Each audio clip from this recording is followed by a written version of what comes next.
Hi guys, I'm Adam Wilborn from WhatCulture. And I'm Adam Nicholas from WhatCulture, here to bring you all of today's wrestling news, including some huge matches that have been put together for Monday Night Raw tonight. And on top of that, NXT trainees are scared to return to the newly reopened Performance Center.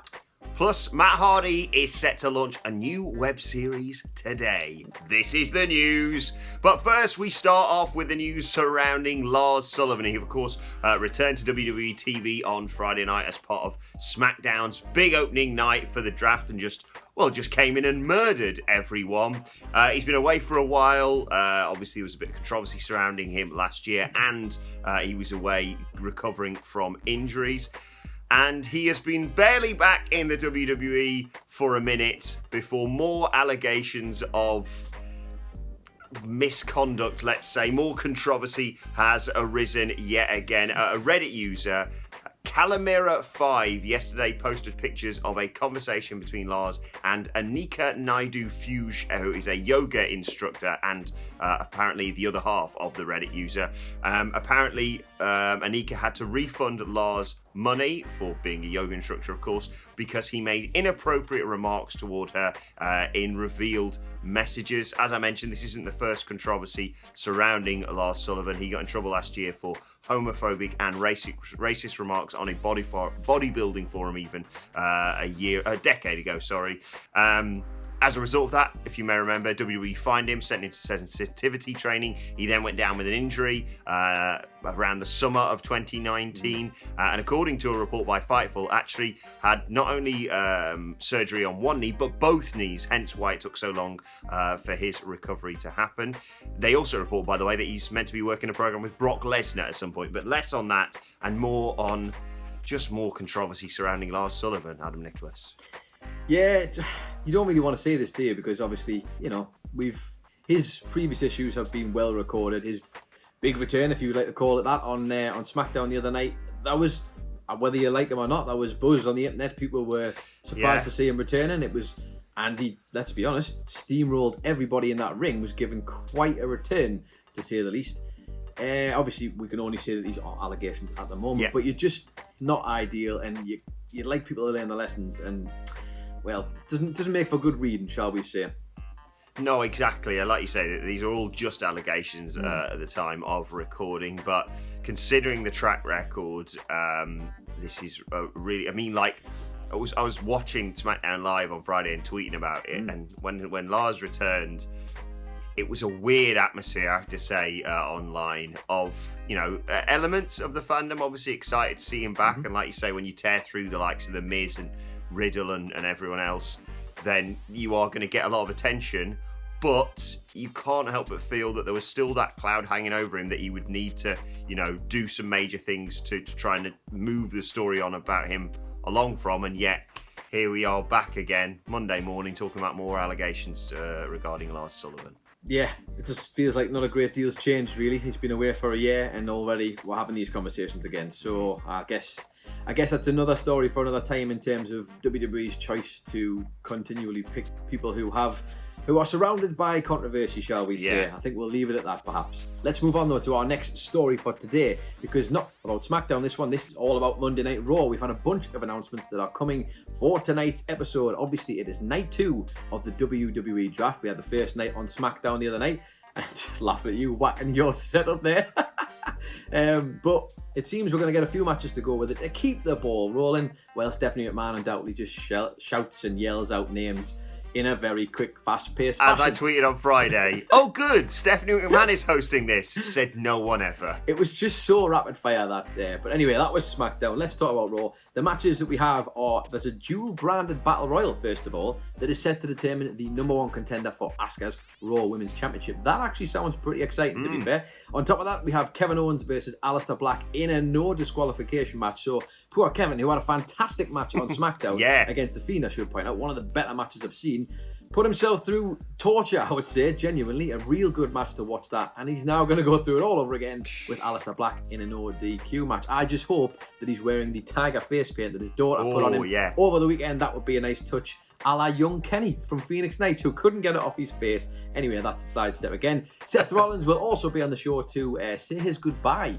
The Monday Night Messiah, of course, was drafted to Friday Night SmackDown. And on top of that, if you really like talking segments, there will be one with Mustafa Ali too, who of course revealed himself to be the leader of Retribution last week. Adam Wilborn, a lot to dig into there, isn't there? Yeah, I mean, it's an exciting episode of Monday Night Raw, which makes a change. But also, I'm really worried. I think it was Sean Ross Sapp tweeted this, and I thought, oh, yeah, he might be right here that Mustafa Ali's going to say, I don't have to explain anything to you people. It's all your fault, etc., etc., etc. You did this to me. Yeah, just like the tweets actually did do a bit of a good job in terms of getting people to go, look, here's what they did to Dio Madden and to, Mia Yim and to Mustafa. Like the list, the evidence is there. You do have somewhat of a good case for saying, here's the reason why we've turned into Teabag or whatever. But I would like whoever is doing the social media images to just do a better job, because there was like split images where it was everybody squashed into one thing. The idea is there, by the way. He's totally right. A bit of truth. Who knew? A bit of truth to some of the storylines in WWE. That would be nice, wouldn't it? Yeah, I mean, I don't need a farewell from Seth Rollins. I got really excited on Friday watching that, and I was like, wow, that's really exciting. You've got Seth Rollins now, he's on SmackDown, and it's all, you're just moving on for all this, and they've just taken all the crap storylines. Yeah. I've got no problems with the Mysterios, but they just need to get away from this whole Rollins and Murphy thing, and they've just gone, I'll put it on the good show. And that doesn't make it good, it makes the blue brand worse. Maybe. I think I can totally see what you're saying, by the way. I felt like it was such a weird thing to put them all on there and not just maybe leave like Murphy there or leave the Mysterios on Raw. But then again, Ray, his home on SmackDown, technically, the return of one of the founding members of the SmackDown 6. And on top of that, you also get Rollins, who might end up doing good. And if you look back at the show itself, it was the kind of show regarded that maybe Murphy would have excelled on in previous times. 100%, He's done a pretty good job on Raw, so maybe I'm trying to go glass half full. You go glass half empty, I'll go glass half full. Why not? Yeah, exactly. But like you say, I'm really excited for that Battle Royal, and myself and the Daddy Boys will be previewing Raw later on today and picking who we think needs to be Asuka's next opponent for that Raw Women's Championship. Let's move on, though, and talk about Matt Hardy, who's made a big announcement on Twitter over the weekend, announcing that his new web series, The Multiverse of Matt Hardy, is going to debut later on today. It's going to launch 12 p.m. ET. No idea what time that is for us. Evening, I would assume. And he said that fans will get to see Hardy and a new version of him. Basically, it's all about his multitude of characters that he's created over the years. I don't know, living in a big house, probably. Hey, look, man, this is a guy who has created many, many personas for himself. And if this is the payoff to it, like a la every comic book series in the world at the moment, which is being turned into a cinematic universe to some degree, why not go down this route yourself? This guy knows how to make money. This guy knows how to generate popularity for himself. This guy knows how to tell stories, whether people are interested in it or not. This Matt Hardy's got a great track record in terms of creativity and expressing himself, and I guess it helps when you've got a big house you can use as a set effectively for that, and obviously you have people around to help film stuff like that. But yeah, man, I'm up for this. It's going to be weird. It's going to be wild. Of course it is. If it's even a fraction like him getting dunked in and out of the swimming pool at the Stadium Stampede, then count me in, because that was amazing. And the guy's creative, man. Let him create some stuff. Yeah, exactly. Place your bets now. Who's going to claim the top bunk? Is it going to be V1 Matt Hardy? Is it going to be Big Money Matt? Or is it going to be broken Matt Hardy? My money's on probably broken Matt Hardy. Actually, no, he'd probably sleep on the floor. Big Money Matt gets the top bunk. No, broken Matt's definitely upside down in a cupboard somewhere, like a battered 100% doing some weird stuff. Anyway, speaking of weird stuff, I guess maybe, let's move on to our last story today, which is all about the NXT trainees. Now, they were supposed to return to the newly reopened Performance Center. That was back on October 8th. This story has been reported by Fightful Select. But basically, it sounds like a lot of them have some concerns about returning back to the Performance Center, which I guess you can really understand given the current climate and the global bastard continually just out to ruin everybody's fun still, I guess. But it sounds like the problem here is that some of the trainees or some of the NXT roster there maybe who are working in the Performance Center aren't taking this quite as seriously as you would hope, which obviously puts a lot of other people at risk. Per the report from Fightful Select, it says there's concerns about COVID truthers who aren't exactly taking the whole thing very seriously. And in terms of the trainees, they were told that they wouldn't have to come back if they weren't feeling like comfortable, and that there wouldn't be any heat on them. But, and this is a quote direct, it said they might need to explain it to Vince McMahon if that was the case, which sounds like one of a threat by a film noir villain who was leaning in very closely to someone at a bar where not many other people were around. It's not ideal, that. And obviously, let's talk about it seriously. You want people to feel safe in their work environment. You want people to be comfortable and to be protected from this. This is a very, very serious thing. You can't just go rushing back and assume that everything's just going to be fine. But it must be frustrating if you want to get back to wrestling and there's a bunch of people who maybe aren't taking that seriously. Yeah, I think it's the double whammy there, isn't it? Like, it's one thing being concerned about returning to work because you believe that your colleagues aren't taking this awful thing as seriously as they maybe should be.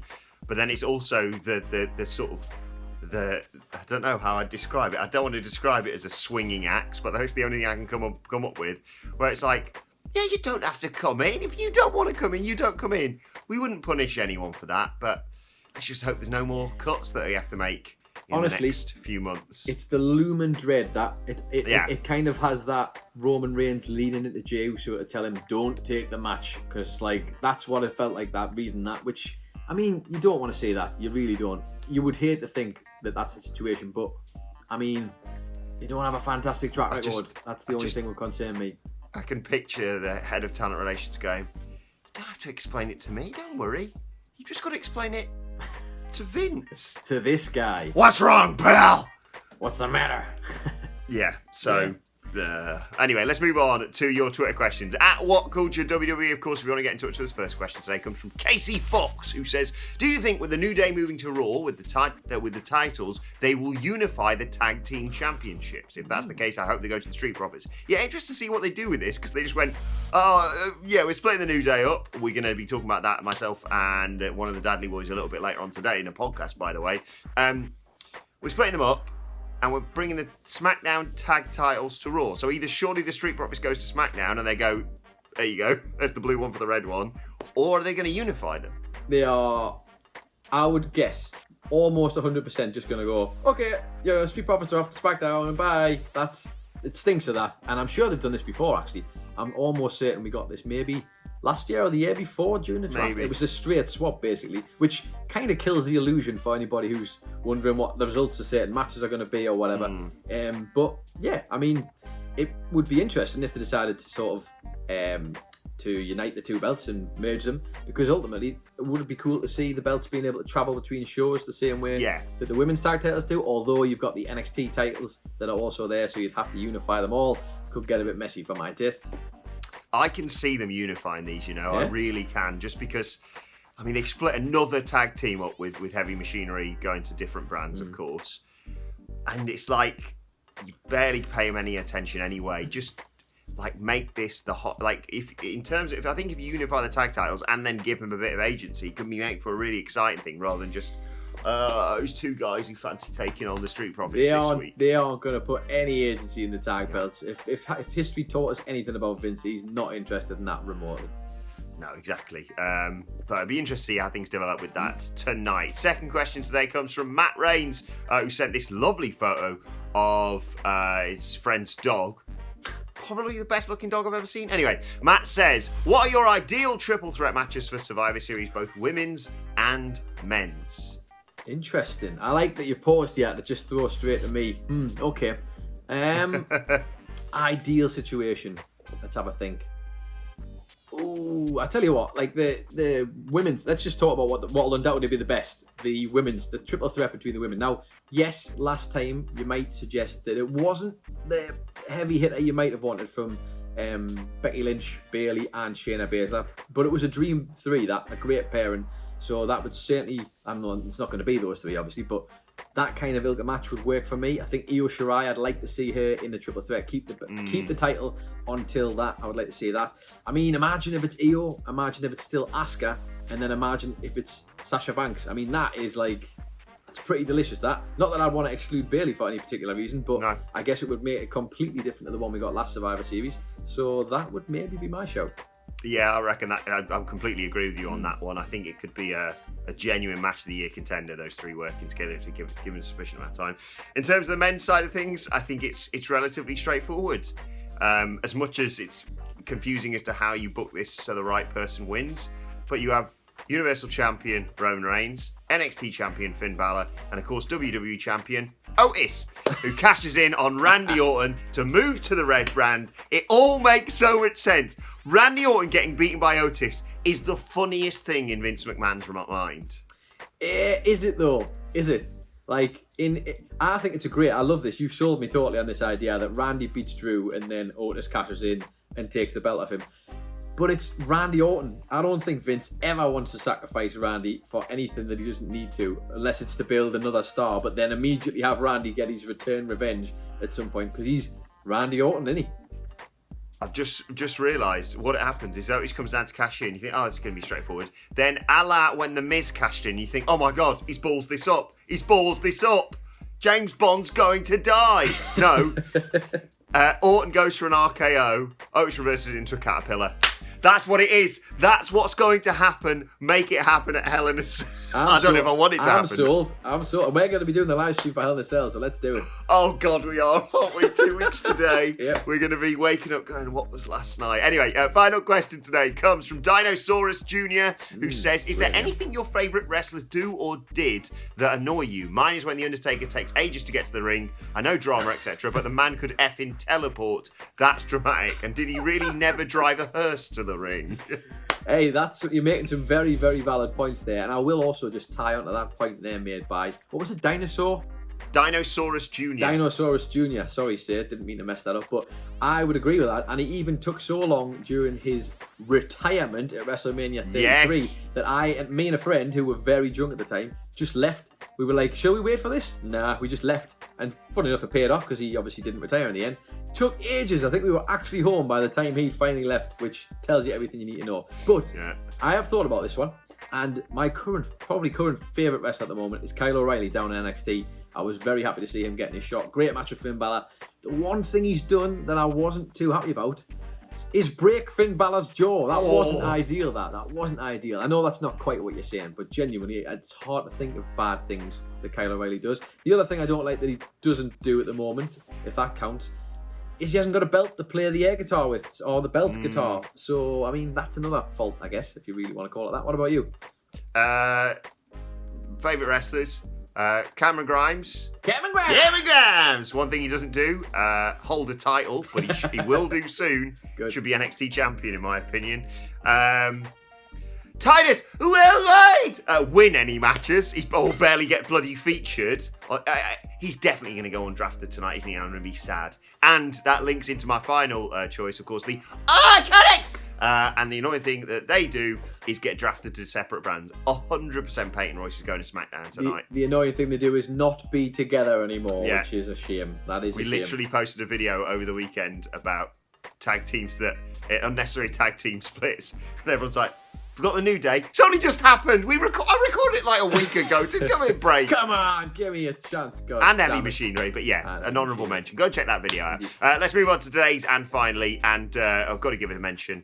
To the person, I can't even mention the amount of people who tagged us in this, but we'll just give a mention to the guy who created this, James O'Neill, who made this incredible sculpture of The Rock. Took him 6 months to create this, from just a bit of wood to the greatest wrestler of all time, The Rock. It makes me feel like I probably should have accomplished more during lockdown. Hey, you're doing just fine. You're just doing just fine the way you are. We've got to do all this work from home and try and make it work. I think that's just the same as chipping away at a piece of wood for 6 months, isn't it? That's pretty much the same thing. I could have done that, but I've just been busy. I've got other stuff going on, man. Like sleeping and stuff. Yeah, I cut the front and back lawns over the weekend, so, busy. Let's not take away from it, though. It's absolutely amazing achievement, and it looks so good. I don't know if you've seen the previous stuff he's done. I think he also did one for Arnold Schwarzenegger, and it is absolutely amazing to see what you can achieve. The creative mind. I can't even imagine where you start with one of those. Because imagine if you just sneeze and you just chunk your head off by accident. Like, it would be a nightmare, wouldn't it? Yeah, I can't. Yeah, that must be the biggest fear of just carefully now, carefully. There's a hole in the middle. Incredible achievement. Go and give James O'Neill his props. Jim O'Neill Wood Art on Twitter. Nice. That's where you need to go. Let us know your thoughts on that and all of today's news stories in the comment section below. Don't forget to like, share, and subscribe. And subscribe to What Culture Wrestling on either iTunes, Spotify, or wherever you get your podcasts from for daily wrestling podcasts. As I said, myself and the Daddies talking about the new day and previewing Monday Night Raw a little bit later on today. You can also let us know your thoughts and Twitter questions on Twitter at WhatCultureWWE. Watch there, follow both of us. You can follow Adam Nicholas at It's Adam Nicholas, and you can follow Adam Wilborn at Adam Wilborn. Follow us all at WhatCultureWWE. But for now, my thanks to Adam Nicholas. Thank you for joining us, and we will see you soon.